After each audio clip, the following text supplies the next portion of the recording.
Sir మీకు next release ఉండే వాళ్ళకి అప్లై చేయమన్నారు సెప్టెంబర్ లంచ్ లో మాట్లాడదాం మీరు నేను వెళ్తున్నాను I'm going to shooting. So I thank you all of you. You all have come on a very short notice. అంటే నిన్న నేను లెటర్స్ ఇచ్చాను, ఈ రోజు కొంతమందికి కాల్ చేశాను.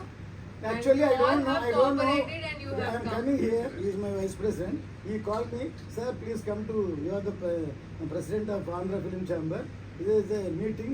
What meeting? I don't know actually. మీరు ఒకసారి మీ మెయిల్ ఐడి కొద్దిగా చెక్ చేయండి because we have given mails to everyone. అందరికైతే వచ్చాయి మేడం, మాకైతే వచ్చాయి, మీకు ఎందుకు రాలేదు? WhatsApp లో నేను నిన్న చెప్పారు కానీ నిన్నే కదా. కానీ మేడం గారు మాకు వచ్చాయి, అన్ని వచ్చినాయి. ఈమెయిల్లో ఏమైనా తేడా ఉండొచ్చు.